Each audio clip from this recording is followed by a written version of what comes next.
Welcome to another exciting episode of Koffin Radio. I am Heartthrob Rob, and today, unfortunately, we are talking about the death of Cottonmouth Kings rapper Saint Dog, who has died at the young age of 44 years old. Super unfortunate, man. Before we get into it, a lot of people don't realize, if you're my age, I'm 33 right now. When I was in high school, these dudes were fucking ginormous. Just as big as any other punk rock, hip-hop group that was out at the time. I live in Southern California, Placentia is just right down the street. I'm from Anaheim, Fullerton.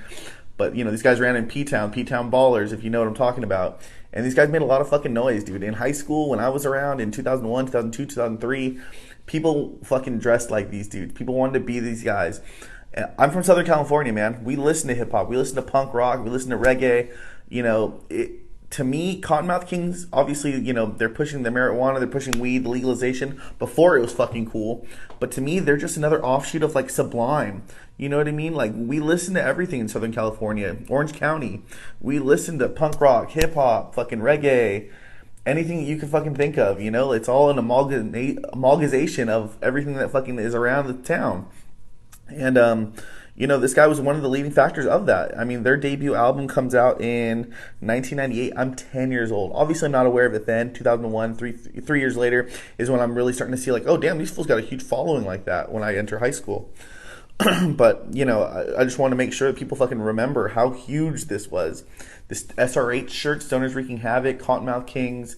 They would be at the club, 909, 94, all that kind of stuff.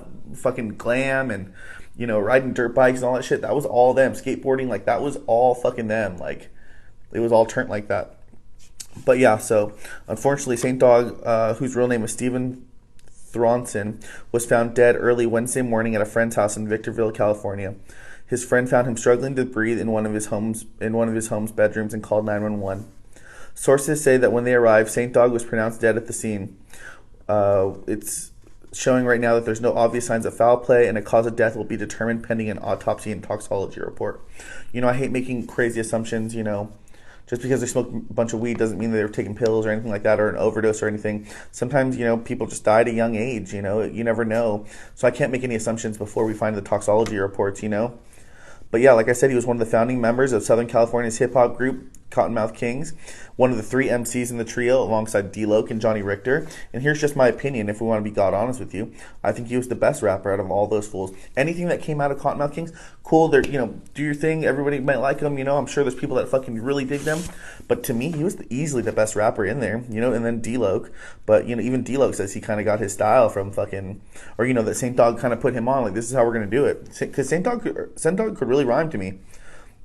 He appeared on 4 of their early releases, including their debut EP, Stoners Wreaking Havoc in 1998, 1999 Stash Box, Royal Highness, and 2001's Hidden Stash 2, The Cream of the Crop. After that, he went solo, but eventually returned to collab with KMK. He was the first one to kind of leave and do his own thing. He got a little bit more gangster with it, He had the piercing and, him and I think Chucky or something like that. Chucky Chuck or something like that. They went and did rap and did their own thing, but it's all under Suburban Noise family. And, again, I'm not the biggest fan of that kind of music, but at the time in high school, that was a big thing, dude. It was really huge, the whole, SRH thing was fucking ginormous, These Stoners Wreaking Havoc, that was huge. So Suburban Noise Records exec Kevin Zinger tells us, anyone that knew Steve saw that he had a big heart. What a big heart he had. Some of my fondest moments was watching Steve stop the music in the middle of a Cottonmouth King show to bring a handicapped fan in a wheelchair on stage so that he could have a better view of the show and even join in on singing a few songs. That was just the kind of person Steve was and how he touched so many people in a positive way.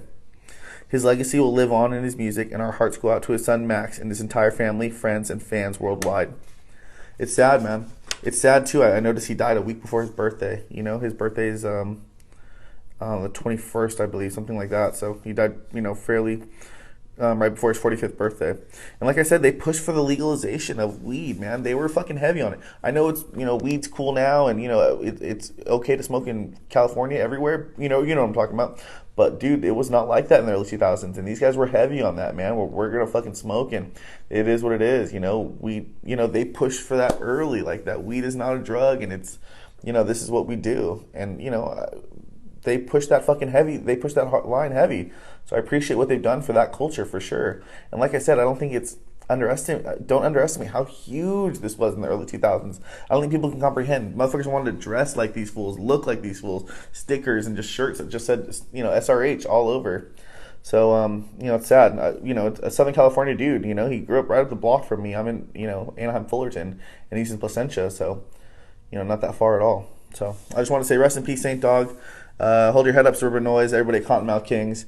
And, we felt that huge loss for sure. So, I just wanted to put that out there.